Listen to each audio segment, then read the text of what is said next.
Well, we've got a couple things going on right now. We have a very acute short-term drought, missing out on the summer precipitation in this last winter is kind of in the foreground.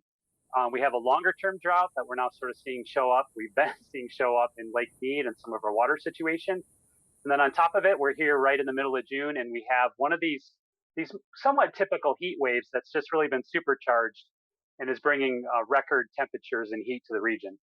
Now, what we read is that global warming has caused all this. So give us a sense of how it's come to this point. Yeah, so this is a pretty typical setup for a heat wave. I kind of joke with some of my colleagues. It's right around Father's Day that you really see the big heat wave hit Arizona, and we're pretty much on track for that. It occurred a little bit earlier. The days are really long. We're seeing this ridge of high pressure set up across the western U.S., which is the precursor to the monsoon season setting up across Southwest. But this is, we're seeing rare temperatures at the upper levels of the atmosphere, at the surface. So the strength of this ridge is really unusual, and we've been seeing more of these occurring over time, which we really have to link back to climate change.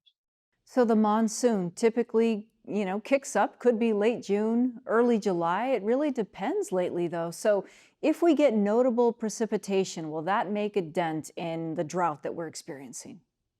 Well, it's the adage is every drop counts, and every little bit will help here. And so, yes, it's really really important for us to at least get average precipitation this upcoming season.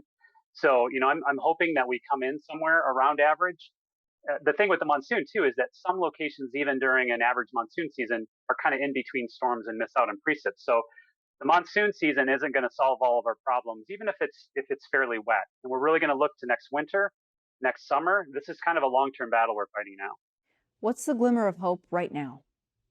Right now, well, the couple of the outlooks looking at the end of the month start to suggest that the southern part of the state sees some precipitation, which is pretty close to on time for the very southern part of the state. So the weather models are kind of aligning. They seem to suggest that the typical monsoon high pressure system, which is what we're under right now, is in a good spot. The moisture is kind of flowing up through Mexico. We're seeing some of that activity. So, I'm at this point cautiously optimistic that we'll see something kind of the first week of July. Should the monsoon not deliver the precipitation that's expected to, what sort of situation does that place us as we move forward into the winter months? I don't want to really think about that, but it puts us in pretty uncharted territory. In the instrumental record, you don't see too many situations that we just experienced, if any, quite honestly. Missing a monsoon, having a dry winter, missing another monsoon.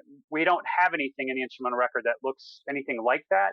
There are some instances in the paleo record where you see some really extreme drought situations sort of emerge. So if that happens, we're also really keeping a close eye on potential La Nina reemerging this fall. And La Ninas typically give us drier than average conditions in the wintertime. So that would be almost 4 seasons where we would be suffering through below average precipitation. So, the current impacts that we're seeing right now would just continue to get worse and would take much longer to ameliorate over time.